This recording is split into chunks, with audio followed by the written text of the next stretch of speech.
Well, hey guys, so today we're going to be using Adobe Photoshop. So go ahead and go into your AV Lab icons folder and see if you can't find Adobe Photoshop. We're going to create our own little logo here, and I'm going to show you how to make this little kind of gradient logo, and then we're going to animate it inside Premiere.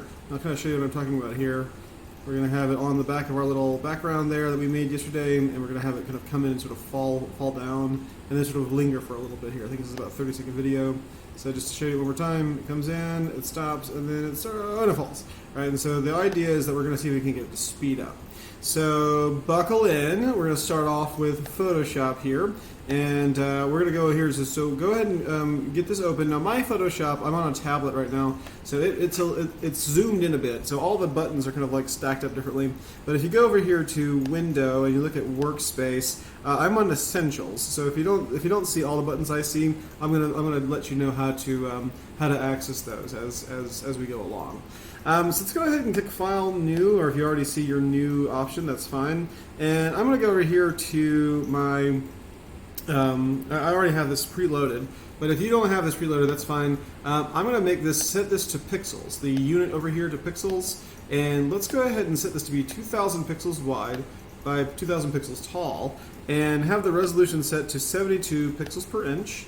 And let's go ahead and change the color mode to RGB. And everything else, 8-bit, background content's white, all that stuff is fine. And as soon as you have all this information kind of there, go ahead and press Create, and we're left with this little white square.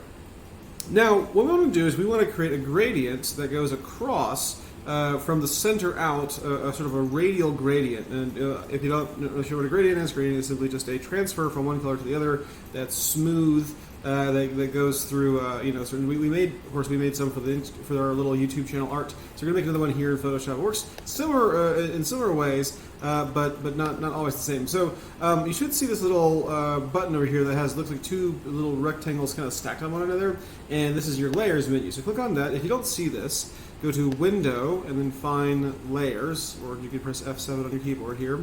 And there's on your little layers sort of screen here, little window, there's several little icons. We've got linking your layers, we've got functions, we've got layer masks, we've got fill or adjustment layers, we've got groups, and then we've got create a new layer. Just click that button once, and you should see, if I were to make this, so next to each layer is a little eye icon, a little icon of a person's eyeball. If you click the eyeball, it makes it disappear. So if I make the background disappear, this is what we call the transparency grid. The transparency grid is just a gray and white square, so let us know that what we're seeing is going to be just invisible. It's not going to have anything, there's nothing behind it. So with this right here, layer 1 selected, let's go ahead and apply our gradient. But before we do that, let's decide what our gradient is going to be, right? So I have over here two colors. I decided to choose kind of a bluish green, sort of a turquoise color, sort of a teal color. And you want a very subtle gradient in this case. You want to have two colors that are kind of close to each other. So say for instance you have black and white set up here. To choose your color, you just click on one of these little swatches over here, these little tiles. If you click on the foreground color, that allows you to, opens up this little color picker menu. The color picker window has several different settings. It's got over here this just broad view of all the different tints. You're going up and down, you're going up with lightness, you're going left, right, you're going up and down with saturation. So saturation is how pale a color is, and the closer you get to 0, over here, look at the S value, the closer you get to gray, and the further away you get, the closer you get to 100, the brighter, the more solid the color is. And the lightness goes up to obviously 100, or in this case the brightness. That gives you really bold primary color, and then down the brightness takes you down to black. So I'm going to choose something kind of in the middle here. I'll actually choose, if you go up the side here, you can actually choose the hue. So at the very bottom of the hue 0, we've got this red, and at the very top we also have red as well. So it makes a full circle. But in between we've got, obviously it goes, red, purple, blue, light blue, green, yellow, orange, red again. So if you want to choose a color, let's just choose our darker color at this point. So essentially what I'm going to do is I'm just going to choose a dark, I'll just do another kind of like aqua green here. And I'm just going to pull this down some to be a little darker. So at this point, my hue is at 171, my brightness is down to 39%, so it's below, you might say, the halfway point, so it's a little darker. and then my saturation is about 71%. So it's not super crayon bright, but it could be. This is not too super. This is kind of muted here, but it's also not washed out in gray. So I'm going to pull this over here. If you want to make it a little bit lighter, you can. That's fine. Once I have that, I'll press OK, and then I'm going to hit this little button here that has the two little arrows. This will switch the background and foreground colors, or you can just press X on your keyboard, and I'll click this foreground color here, and I'll do the same thing I did before. But before I do anything, if I pull away from the color picker, you see this little eyedropper forms. So if I click on this little area right here, then I get black because there's no color there. If I click over here, I get white because there's white over here. But if I click on the swatch that I made before, I get that same color that I made. And I'm just going to take this and I'm just going to pull it up just towards the saturation, towards the brightness, bring everything a little bit higher up. So my saturation is actually going down here, but my brightness is going up a little bit. So right now I have saturations at 59% and 51% for my brightness. And I'll press OK here. So I've got two colors. I've got a light sort of seafoam green and a sort of a darker green of the same hue. Okay, so what we'll do now is we'll find our gradient tool. So you should see this little square here that looks like a sort of fades from black to white. But if you don't see that, if you don't see anything that resembles this button here, just press the letter G on your keyboard and it'll select the tool. Now, once again, if you have something like a paint bucket there, all you have to do is just hold the button down, hold your mouse button down over that button, and you'll see the various kind of related tools to the gradient. So in this case, you want to choose the gradient tool. And if you go to the top of the screen, you should see this little section right here, which is basically showing that we're going from the foreground to the background. If you click on this little button here and you have one of these other options selected, if you don't see the foreground or background, just make sure you've chosen foreground to background as your preset there. And you've got various things you can do, and I'll just kind of go through them. A linear gradient just goes from one direction to the other, so if you draw an arrow, it goes from foreground to background. The radial gradient, which is what we're working with, you just start in the center, you just go work your way out. It'll start light in the center, the foreground wants to be the lighter color, the background wants to be the darker color. If you go to what it says spiral here, what is it? That's what it's called, spiral angle gradient. Just make your gradient, and then it's sort of, this is the division, so it goes around in a spiral there. This right here is a two-tone where you have like two of the foreground color, or in this case, one of the foreground color. Yeah, right there, one of the foreground color, and then it goes darker on the side, and then finally star, or rather square, square gradient. But we'll stick with radial gradient here. So let's just click on radial gradient, and let's draw an arrow going from not quite this, from as close to the center as you can to not quite the corner. We want to have a good bit of darkness kind of on the corners here, and we'll see why in a second. Let me try that one more time. Maybe a little closer to the corner.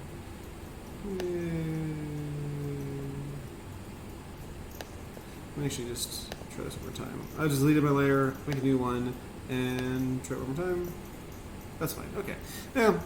All right. So with that done, I'm going to make a new layer here, and I'm going to click on my text tool. My text tool looks just like it does in the Premiere Pro box. I'll just click it once, and I'm going to click somewhere in the middle, or sort of towards the center here, and I'm just going to click, and it's going to bring up my text. And let's write our first name, and for this purpose, my first name is going to be Mr.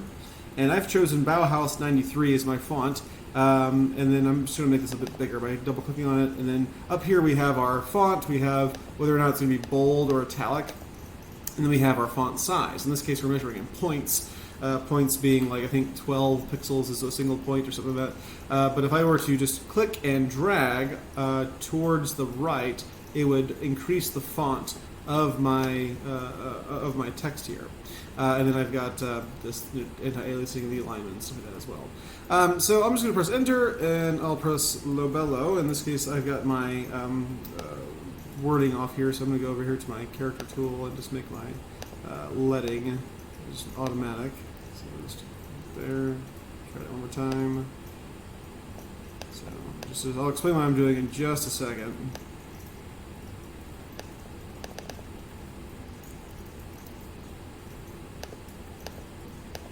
Okay, so let me just back this up. I'll press Enter, and I'll press Lobello, and I'm going to shrink that down and make it all caps. So make sure this is all caps. We want our logo to be bold here, so make this all caps. And I'm just going to shrink this down a little bit until it's about the same width as the word Mr. And then below both of those, so it's just about the same width there, I'm going to type the word videography. all caps, videography. And then I'll just double click on this, and I'll pull that font down to where it's about the same width as the word labello. Alright, and so this is fine. The distance, I like the distance between labello and videography, but I don't like the distance between labello and Mr. So if you have a large gap between your first name and your last name, because your first name is shorter than your last name, obviously if you go by three names, if you go by your first, middle, and last name, you could put all three of those on different lines, or you could put your first and middle name on the top, and your last name on the bottom, and then you would have obviously you would have a sort of opposite problem here. But in order to get this to kind of get a little closer, we're going to find our character menu here, right? Character menu. So once again, if you go to Window and find Character, this will pop up, and we have several different sort of options to choose from. We've got our font name, we've got our text size, we've got this right here, which is, what is this? The kerning. Oh, this is the between two letters here, and this is the leading. The leading is named after, back in the day, they used to put little strips of lead between the typefaces when they were working on the printing press, and we'll just click and drag this up, or rather towards the left, and it'll make this distance between these two a little bit closer, and just give us sort of a uniform distance between the first name, the last name, and the word videography here. All right, so with that done, I'm going to go over here to the top. I'm going to find this little check mark here. Click the check mark, and I'll grab my select tool. My select tool over here, in this case the move tool, I'll click on that. It's called the select tool in Premiere. It's called the move tool here, but this is the same thing, which should give us these little transform controls. This little bounding box here gives us these little control clicks that we can do. I think I have something wrong here. I'm just in here. I've got some text down here. No, do I? It's fine. So essentially what we want to do is we want to just resize this to be the size of the gradient. Now in this case what we want to do is we want to hold down the shift key. If I don't have the shift key held down, it's going to sort of squish and stretch and stuff. So hold the shift key down and get it as close to the edges as you possibly can without it going over. And I'm just going to go all the way down here until the letters hit the base. I'm going to go up here until I get as close to the edge as I can, and that's about right.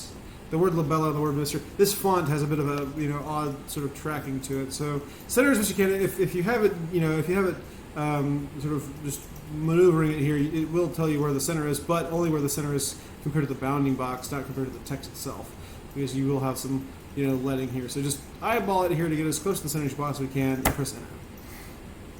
Okay. So with this done, let's go ahead and open up our layers menu again, and let's make sure we have our text selected, and we want to find the magic wand tool. So if I go over to my toolbox, I should see this little icon that looks like a magic wand. If you don't see precisely this, you can just press W on your keyboard, and this will select this, and whatever is selected, just hold the button down on top of it. If you have quick selection covered, then you want to choose magic wand. The magic wand essentially just decides what is contiguous and what is none. So we're on this layer here. I'm going to click anywhere that's not the letter, and it's going to create this little selection, these little marching ants, as if we have just this little symbol that something's being selected here.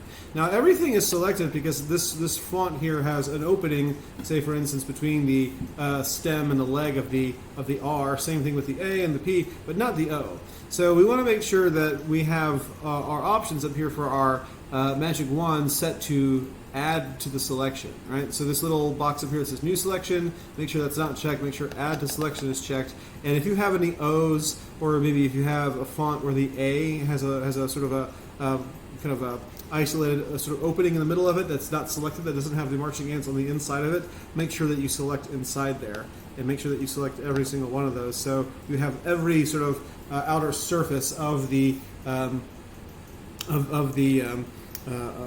text selected.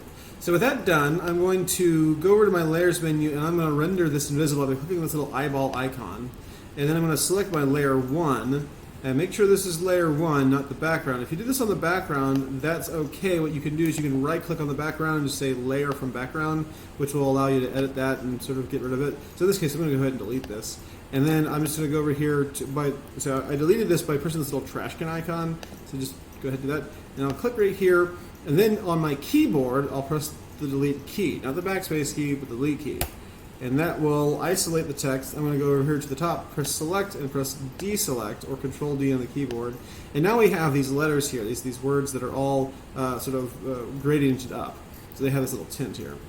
So with that done, let me just do some sort of last final little tweaks here. I'll get this a little bit, I'll stretch this out a bit. So I have my select tool chosen. I see my little bounding box here. I click on one of my anchor points at the top or the bottom. I'll just drag this up as close as I can to the top.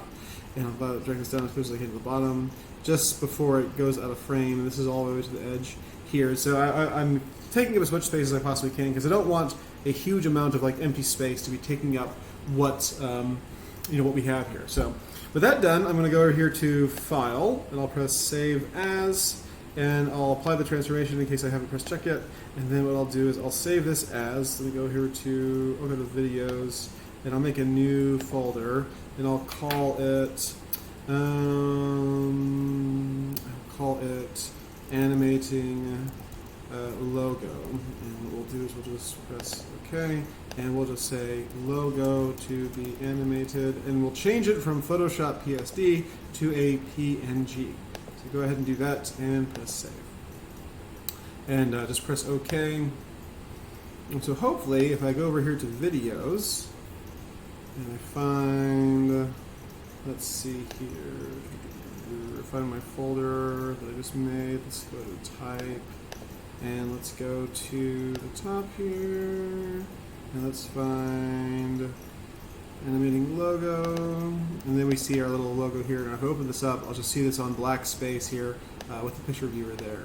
So I'll just go ahead and get rid of that. Okay, so with that done, let's go ahead and close out Photoshop. If you want to save this as an Adobe Photoshop document to edit later, you can. There's not a whole lot to edit at this point, because it's not text. You can't edit the text. But you can just press yes and just save it as, logo to be animated.psd.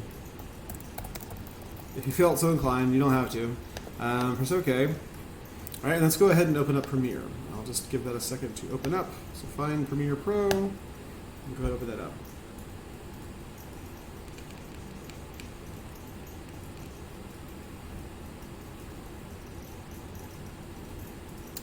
Premiere is opening. Stuff is actually happening here. So let's let's go ahead and find our repeating background project that we used before. So you should have that flashback project that you were using before, and let's go ahead and just click on that.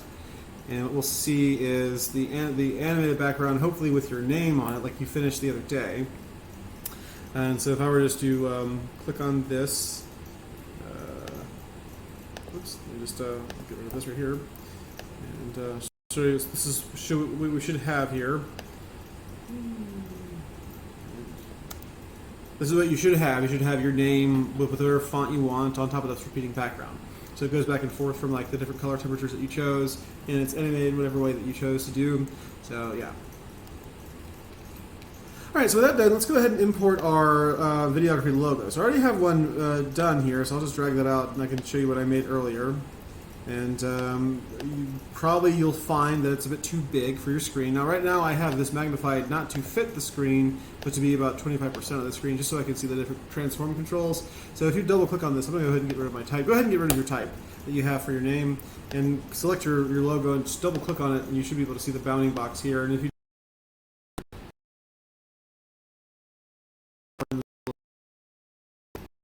give it a second here, it's running a little slow. That's okay though. Okay, so in order to make it fall, we have to understand a little bit about the anchor point. The anchor point is this little kind of crosshair here. I'll zoom into about 200% here so you can see it a bit better. So this right here, this is this little circle with a cross inside of it. That is our anchor point, and the anchor point determines not only like how it rotates. Like this is obviously controls the rotation, because this is the axis upon which your object is going to rotate here, but it also has to do with movement. So over here, if you look at our position right now is 960 by 540. That's the general axis, like the x-axis here and the y-axis here, but it's always pointing towards the anchor point. So if I were to click on the anchor point, and when I hover over it, this little kind of symbol appears on it, and I were just to move it around a little bit, like move it over here, you can see that our position has now changed because it's tracking the position of your anchor point. So I'll just Control Z, move it back, and just kind of show you what I'm talking about here. If I were to try to rotate this right now, it would rotate on the center axis, right? Let's undo that. If I were to pull this down to the corner, and then it would rotate on the corner. Let's see, sort of leaning here, like that. That's what we want to do. We want to have this thing fall over like we had before. So if I were just like kind of click over here, I can show you again what the effect we're looking for is. Just kind of fly in and then whoop, fall. All right, so we've done keyframes in the past with Adobe Premiere Elements. So we're doing Premiere Pro now, but it's sort of the same concept. Now, right now I'm in the editing workspace. You can do this in any other workspace, but if you want to see what I'm seeing, just click on the editing workspace here. And let's go ahead and expand this out to the entire 30 seconds of your video here. We'll just have it come in the last few seconds, or the first few seconds here. So about, let's say, about 8 seconds in, I'm going to go over here to my Effects Controls window, right? So if you don't see this, you can just window, find Effect Controls, which is right about there, right? Shift plus 5, right? And I'm just going to go over here to the side here, and if you don't see these, just click the arrows until you can see all of the motion things here. So I'm going to click on the motion. I'm going to, first off, drag my anchor point down to the corner, and I'm going to hold down the Shift key while I do this. Hopefully it will, no, how about the Control key? It'll actually kind of bound it to the corners there. So with the corners bound, I'll have this there. Let me just real quick resize this. I think it's going to resize to the anchor point. Let's see what happens. That's fine. Okay, so with that done, with the anchor point on the corner, let's go ahead and click a rotate. Click where our rotation is, and click the little stopwatch there to activate our keyframes. Much the same way we did before. We had a little stopwatch that we could activate. And anything with the stopwatch icon can be animated. So opacity, color, obviously the effect for the cell structure there, all that can be animated. So I'm going to back it up just a little bit here, maybe about 4 seconds. So we were at 8 seconds, now we're about 4 seconds. And I'm going to rotate this back until it goes all the way back 90 degrees. And if you want to be exact, it's hard to get precisely 90 degrees, in this case negative 90 degrees. Go ahead and just click on there and press the little minus sign, and then press 90. And then it'll be over on its side. And so once you've got that done, we can kind of see what this looks like. It just falls and just lands right there. There's nothing to it. And so to have it fly in, let's go ahead and click over onto our keyframe here. Now, once again, we have these little arrows on the other side of our little keyframe activation button that can help us cursor back and forth, sort of mouse over, toggle back and forth between the different keyframes that we've created. I'm going to go over here to position, and I'm going to click my keyframes right here. And I'm going to go to the very end of the very beginning here. I'm going to create another keyframe, and I'm just going to go over here to my x-axis that's set to 660, and I'm just going to click and drag to the right, or rather in this case the left, and I'll go to the left. I'll just keep clicking and dragging until it's totally gone. Time. Okay, so this case I have it at negative 85. So now if I play this, it comes in at about 4 seconds, and then it slowly falls over. Fall, does it? Well, if you notice, like from the video that I played you earlier, we had this sort of, it started off slow, and then it sort of gained in speed, almost as if it had sort of hit a point, and then it began to tip over, and the motion caused it to fall, and then it landed almost. And so we're gonna create what's called a Bezier keyframe. So these keyframes that we used before were, once again, these are kind of basic stuff, and it's certainly a good thing to know how to use the keyframes. But these Bezier keyframes are really powerful, and I'll show you how we use them. So with our little navigator down here, I'm going to grab this little corner. I'm going to zoom in until I can see the difference between these a bit more. And I'm going to, inside this little area here, I'm going to see if I can't make this a bit bigger. So I can find the rotation area here. All right, so if I hit this little arrow down there, I can see the different sort of rates of change, as it were. So this right here is a very linear animation that goes from one set to another. So you can see right here, if I were to click here, this is at negative 90, right, or thereabouts. If I were to click about halfway through, you can see it's about negative 45. It's about halfway. So it's very even the whole way through until I get to the very end where it's 0. So from 0 to negative 45 to 90, that's what's going on there. If I wanted to speed this up towards the end, what I would do is I would find this little keyframe here, and I'm going to right-click on it, and I'm going to call this, I'm going to click on this little term here that says Bezier. So Bezier is just a word for a curve, and it gives us these little controls. So let me see if I can't make this a bit bigger. I'm going to hover down between these two just to make this a little bit bigger, so I can see the difference a good deal better. It's a bit bigger too down here, so we can kind of see the difference, the velocity here. So with the Bezier pen selected here, I can kind of see what I'm looking at. If you notice here, it goes and it sort of slows down to stop. I don't want it to slow down to stop. I want it to speed up to stop. So I'm going to see if I can't make this sort of curve upwards and have it change slow, then slowly get faster as it changes. So I'm just going to hover over here. This is our keyframe, and this is the little handle that helps us affect the Bezier pen. So I'm going to scale down like so. And that way we have this little shelf here. This sort of like, it goes slow, it goes really fast up to there. So let's see what that looks like if I were just to scrub through that. Okay. So you notice a couple of things. It does go very fast at the end, but it also kind of tends to go a little bit backwards. It's because we have this little dip here. Because we're starting here and we have this little curve that goes straight down, it's trying to follow it. And the only way it can follow it logically is if it goes down a little bit, which means it rotates backwards past the point we wanted here, negative 90, and then it goes all the way up, and so it speeds up towards the end here. So that's fine, but we want to keep it going the same direction. We don't want it to dip down. So it dips up, then it dips down, and then it back up. So let's do this. What we'll do is we'll right-click on this keyframe right here, the one that has our rotation set to negative 90, and we'll click Ease Out. And Ease Out will maybe give it a little bit of a transition that sort of doesn't dip down quite as low. Well, it does. That's okay though, because what we can do here is we can actually do the same thing we did before. We can grab this little handle here, we can drag it forward, which will sort of even out the curve. So it makes it a little more even. Let's see how that looks. Okay, we're back on again. All right, so what we'll do now is we'll just click this little handle here. We'll see if we can't keep it going the same direction, but we'll make it a little bit shorter so that it's a little bit less, little shallower, a little less intense. And once we do that, we'll go ahead and get this out. And there we go. And it slams down pretty quick. And let's make it a little bit shorter, just to be sure we're not missing anything here. We're not causing it to get out of control here. Let's try it one more time. So it goes slowly, and then it gets more fast, and then it slams down. Very cool. All right, so let me actually just pull this back a little bit here. Maybe you can make the ending kind of ease in a bit more. And this is one of those things that you do it. That's better. Okay, cool. Okay, so let's look at this whole thing here. The whole thing goes like this. We start at the beginning, and then it sort of slowly climbs in, and then it stops, and then it tips.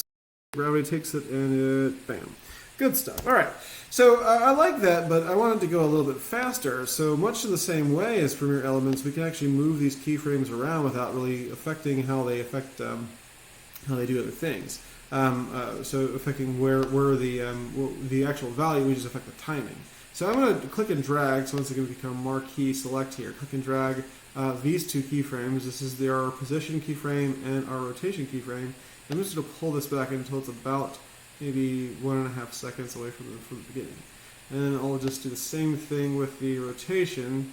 I'll just pull this Bezier keyframe over here to about 4. Let me actually pull this up to about 2.5 instead. So it takes a little less time, and the impact will be a little bit more interesting, I think. Comes in, stops, and whoop. All right, cool. So we can even see what happens if we go faster here.